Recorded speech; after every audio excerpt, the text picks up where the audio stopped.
Hello, hello! Pete's Packs here, and welcome back to Throwback Thursday, episode number 45. Today we have World Championships, Tokyo, August 1999. We're doing the semifinalist, Matt Linde. I think it's actually Linde. Matt Linde's speedy mono-green deck contained 26 low-cost creatures. Supplementing nasty creature assault were 4 rankers and 4 giant growths. If his opponents weren't smothered by turn 5, Linde's Cursed Scrolls would pick up the slack. This is a classic green Stompy with Cursed Scrolls for late game, which we will see in the deck list here. So, creatures, we have 4 Albino Troll from Urza Saga, 4 Elvish Lyrist from Urza Saga, 4 Llanowar Elves from Classic, so 6th edition, 4 Pouncing Jaguar from Urza Saga, 4 River Boa from Classic, 6th edition, 2 Octabi Orangutan from Classic, 6th edition, 4 Wild Dogs from Urza Saga. You'll notice almost all of this deck is from Urza Saga. A little bit over half, actually. 4 Cursed Scroll from Tempest. Absolute format classic at this point, or format all-star at this point, really. 4 Giant Growth from Classic / 6th edition. 4 Ranker from Urza's Legacy. And then 14 Forests from Classic and Tempest. 4 Gaia's Cradle. That is why this deck that originally MSRP'd for $10 is over 1,000 these days. 4 Treetop Village from Urza Saga. And then for the sideboard, we have 3 Choke from Tempest, 2 Constant Mists from Stronghold. Really fun card. 1 Hurricane from Classic, 2 Overrun from Tempest, 3 Thran Foundry from Urza's Destiny, 2 Octabi Orangutan from Classic, and 2 Weatherseed Treefolk from Urza's Legacy. Right. Let's get into the actual cards. So we have Weatherseed Treefolk, 2 green for a 5/3 Treefolk with Trample, and when it's put into a graveyard from play, return it to its owner's hand. Just a good late game threat that's sticky and keeps coming back. And we have 2 copies. Next up, Octabi Orangutan, 2 and a green for a 2/2 Ape. When it comes into play, destroy target artifact. Just good artifact removal on a body, and as some monkeys doing the nasty in the background. 2 copies. Thran Foundry. Another way to just keep reusing your deck. And it can be used as a piece of graveyard hate if you really need it to. Oh, the Treefolk from Urza's Legacy, Orangutan from 6th edition. Thran Foundry. And the art is by Heather Hudson and Una Fricker. Sorry. Thran Foundry. Art by John Zelesnik from Urza's Destiny. 1 mana artifact, 1 tap, remove Thran Foundry from the game. Target player shuffles his or her graveyard into his or her library. So it can be used offensively and defensively. So offensively, you can use it as graveyard hate, or defensively, you can use it to shuffle your stuff back into your graveyard, or from your graveyard into your library. We have 3 copies of Thran Foundry. Next up, we have Overrun with art by Jeff Miracola.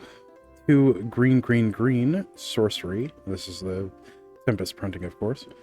All creatures you control get +3/+3 and gain trample until end of turn. Just good way to end the game. Next up, we have the 6th edition printing of Hurricane.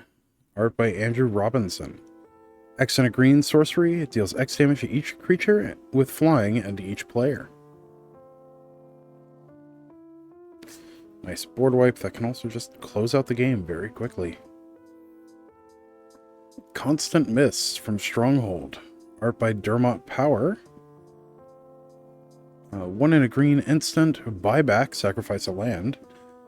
Creatures deal no combat damage this turn, so it's a reusable fog. Just costs you a land. We have 2 copies of Constant Mist. And last but not least, we have Choke. This is the Tempest printing. Art by Therese Nielsen. 2 in a green enchantment. Islands do not untap during their controller's untap phases. Just shutting down blue mages.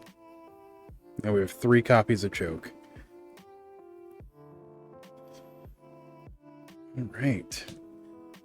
Matt Linde, semifinalist. Semifinalist Matt Linde is no stranger to high-level Magic competition. The 18-year-old Maryland native was the 1998 U.S. national champion. Linde played a very fast mono-green stompy deck with 26 creatures, 24 of which costs 2 mana or less to play. Supplementing his furious creature assault were 4 rankers and 4 giant growths. Though the deck was designed to win by turn 5, it did feature 4 cursed scrolls in case the game dragged on. Very nice. We've got our proxies / artist cards. So for the main deck, we have Albino Troll from Urza Saga, art by Paolo Parente. 1 in a green for a 3/3 Troll with Echo, and 1 in a green, regenerate Albino Troll. So Echo is during your next upkeep. After this permanent comes under your control, pay its casting cost or sacrifice it. Keep in mind, regeneration, even at this time, did not stop sacrifice. We have 4 copies.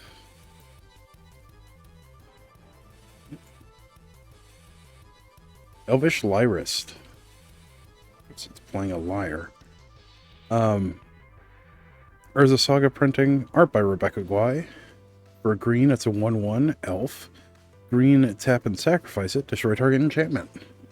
Enchantments were a pretty big issue during this standard format, so having a main deck way of answering them was pretty good. We have 4 copies. Next up, we have the 6th edition printing of Llanowar Elves. Art by Anson Maddox. It's the reprint of the original art. But for a green, it's a 1/1 elf that taps for a green. And it has one of my favorite flavor texts of all time. 1 bone broken for every twig snapped underfoot. Llanowar penalty for trespassing. We have 4 copies. Pouncing Jaguar from Urza Saga. Art by Darren Bader. For green, it's a 2/2 cat with Echo. And that's it. Just 2/2 cat with Echo. So 2/2 for... basically 2/2 for 2, but you can spread it across 2 turns. We have 4 copies. Next up, River Boa. Again, blue mages had a hard time at this point. But this is the 6th edition printing, art by Steve White. 1 in green for a 2/1 snake with Island Walk. This creature is unblockable if defending player controls an island, and then regenerate for a green. So, lots of sticky threats in this deck. 4 copies. Next up, Uktabi Orangutan. This is the 6th edition printing, art by Una Fricker. 2 in a green for a 2/2 ape. When it comes into play, destroy target artifact. Yeah, good main deck answer to artifacts. And on a decently costed body. Next up, Wild Dogs, also from Urza Saga. Art by Therese Nielsen. For a green, it's a 2/1 Hounds. During your upkeep, if a player has more life than any other, that player gains control of Wild Dogs. Then has cycling for 2. So if you draw this late game, you can just cycle it. We have 4 copies of Wild Dogs. Next up, we have Cursed Scroll, the format staple, and All-Star. This is the only printing, which is Tempest, with art by D. Alexander Gregory. For 1 mana, it's an artifact that you pay 3 and tap it, name a card. Target opponent chooses a card at random from your hand. If he or she chooses the named card, Curse Scroll deals 2 damage to target creature or player. Very nice. We have, yet again, 4 copies. Next up we have Giant Growth. This is the 6th edition printing with art by D. Terlizzi. For green, it's an instant. Target creature gets +3/+3 until end of turn. Just good, solid card. It's been printed since Alpha. We have 4 copies. So we have Rancor from Urza's Legacy, art by Kev Walker. For green, it's an enchant creature. Enchanted creature gets +2/+0 and trample. When Rancor is put into a graveyard from play, return Rancor to its owner's hand. So just nice reusable buff to your creature. And it's a way to pass around trample and turn even little things into threats. Next up we have our forests. There are 14 forests. I believe there's only 3 arts that were used though. This is the 6th edition printing with art by Quentin Hoover. Next we have the Tempest printing with art by Douglas Schuler. Several copies of that. Then we have the 6th edition printing with art by John Avon, which should finish up the rest of the forests. Excuse me. Yep. Next up we have Gaia's Cradle from Urza Saga. Still a chase card for a lot of players.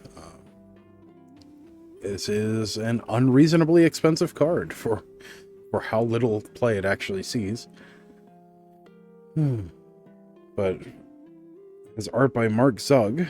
It's a legendary land that taps to add green to your mana pool for each creature you control. It sees legacy play, sees commander play. That's just about it. I don't know that I've ever seen this card registered in Vintage.